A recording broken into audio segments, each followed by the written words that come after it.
প্রযুক্তি মেলা CES 2025-এর সেরা উদ্ভাবনের মধ্যে অন্যতম বায়োলেগ নামক রোবোটিক প্রস্থেটিক পা। এটি সেন্সর, মোটর এবং ব্যাটারির সমন্বয়ে তৈরি, যা ব্যবহারকারীর প্রতিটি পদক্ষেপের সাথে সামঞ্জস্যের সঙ্গে কাজ করে। প্রচলিত প্রস্থেটিকের সীমাবদ্ধতাগুলো মোকাবিলা করতে এর উদ্ভাবন বিশেষভাবে নজর কেড়েছে। এর উন্নত প্রযুক্তি শুধু দৈনন্দিন চলাচলই সহজ করে না, বরং নতুনভাবে স্বাভাবিক জীবনযাত্রায় ফিরে আসার সম্ভাবনা তৈরি করছে।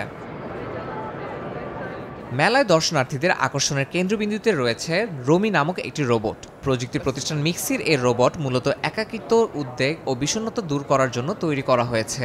বিশেষ করে বৃদ্ধাশ্রমের বাসিন্দাদের মধ্যে ইতিবাচক প্রভাব ফেলেছে। বর্তমানে শুধুমাত্র জাপানে বিক্রি হলেও এটি আন্তর্জাতিক বাজারে ছড়িয়ে দেওয়ার পরিকল্পনা করছে প্রতিষ্ঠানটি। এছাড়া দক্ষিণ কোরিয়ার এক প্রতিষ্ঠান তাদের উদ্ভাবনী প্ল্যাটফর্ম বুক স্টোরি প্রদর্শন করেছে।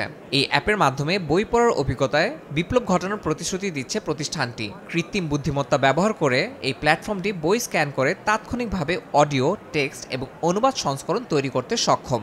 এছাড়া এটি সং মোড ব্যবহার করে বইয়ের বিষয়বস্তুর উপর ভিত্তি করে গানও তৈরি করতে পারে। বই পড়াকে আরও সহজ ও আকর্ষণীয় করে তোলায় এই প্ল্যাটফর্মটি শিক্ষার্থীদের জন্য অত্যন্ত কার্যকর হবে বলে মনে করা হচ্ছে।